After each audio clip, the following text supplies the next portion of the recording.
This is my foster dog Noelle, and I'm going to be teaching her a new behavior using shaping by approximations with the help of clicker training. Here's a quick video of me showing you how she normally acts, because as you'll see, I encountered some difficulties that forced me to change the behavior I wanted to teach, as well as my approach to it. Initially, I wanted to teach her how to scratch down on a scratch board, so this is just me demonstrating she does not know the behavior. First, the clicker must be established as a reinforcer, even though it has no prior reinforcing value. This is going to be done by building an association between the clicker and a reward, in this case, a treat.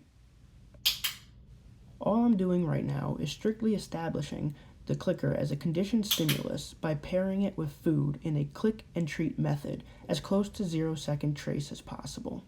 Once the clicker has become a conditioned stimulus, through many trials, or in this case about 20 or so, it can be used as a conditioned positive reinforcer to shape the new behavior. Now, as I said, this is about 20 to 30 clicker treat trials, but for the sake of the video length, I've condensed it down to just a couple. I would also like to point out that I moved my position a couple times just to make sure that she knows she's not doing anything specific to get the reward. As you can see here, the click and the treat have been paired, meaning she now knows a click means a treat will follow. This is where I first attempted to implement shaping.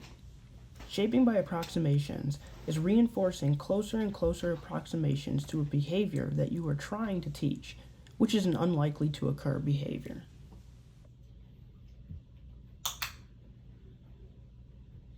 Good girl. She eventually became fearful of the board and really any object I attempted to use, probably from previous experiences prior to when I had her. This is the last positive interaction I really had with her with the board or any object. So I had to scrap that and try a new approach. Roll over. The next behavior I wanted to teach was roll over. So once again, here's me demonstrating that she does not know this behavior and that it is a completely new one that I need to teach her. So even though I already established the clicker as a conditioned stimulus by pairing it with the food in a click and treat method, I wanted to do it again to make sure that she didn't lose the association between the clicker and the treat. So once again, here's a video of me pairing the clicker and the treat. Something very strange happened, and later in the day, she built a negative association with the clicker and the treats. I don't really know why this happened, but she refused to do anything. Come here. As you can see, she goes into a very fearful state anytime the treats come out or the clicker comes out. So with that being said, I had to change my plans yet again, and I had to go back to the drawing board and figure something out. I decided to change my reinforcer, so I cooked some chicken on the stove. It seems that her newfound satiation outweighed her fear of the clicker and the treats. So once again, here's a video of me pairing the clicker and the treat to build up that association. Hopefully for the last time. Ready? Yeah. Good girl.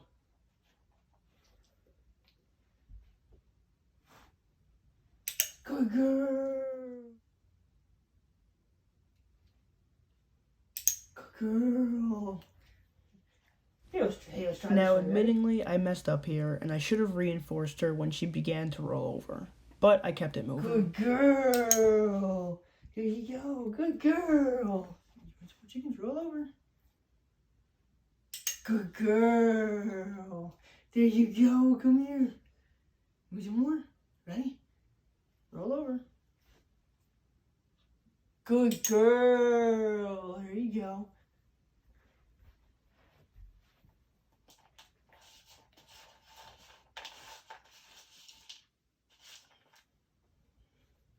Ready?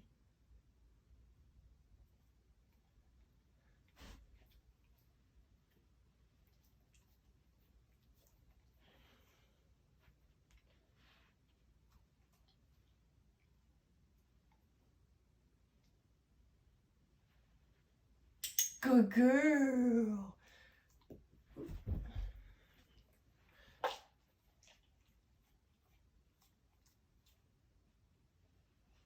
Good girl. Once again, here's me pairing the clicker and the treat to make sure she didn't lose the association, as this is a new day. Good girl. Yeah, I know this might be overkill, but it's never a bad idea to make sure that the training holds up and that the association is still there. Girl. Good girl. And it's good to note that she never lost her satiation throughout the entire process. Good girl. So this didn't hurt in any way, shape, or form. Yeah, good girl. This is a great video of me using shaping to get her to roll on her side and look at me expecting the treat before I even had it over there, a couple times in a row.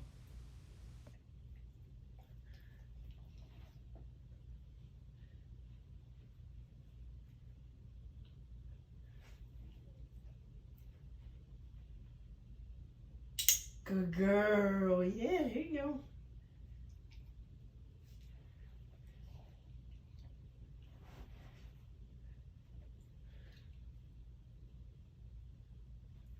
Right. Roll over. Good girl. Good girl. This is me being able to get her more on her back, almost into a Good full rollover. girl. These are just the next steps of shaping.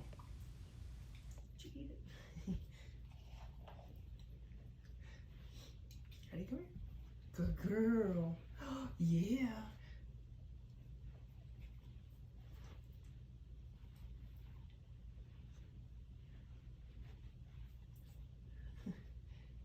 You need to roll over, silly.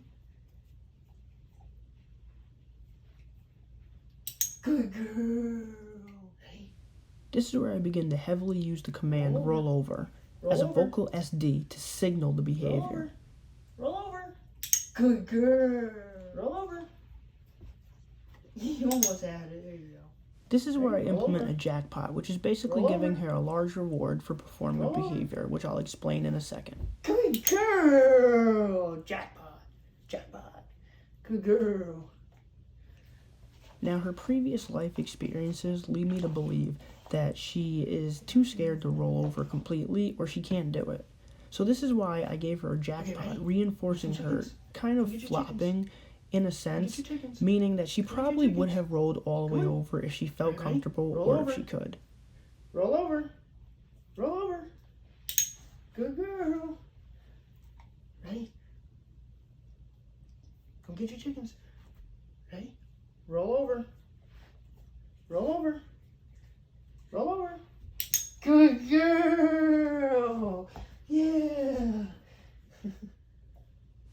Roll over. Now, what you're about to see are the end results that I'm pretty confident with. Knowing how far we've come and how difficult it's been, I'm okay with this. Assuming that I won't be able to get her to fully roll over, this is where I'm going to have to settle with. I did get her to lay all the way down, and I got her to roll all the way on her side, and I got the flopping behavior kind of insinuating that she was going to roll over if she could or wanted to. Come on, you got it. Come on. Roll over. Roll over. Roll over. Oh, good trying. Good girl.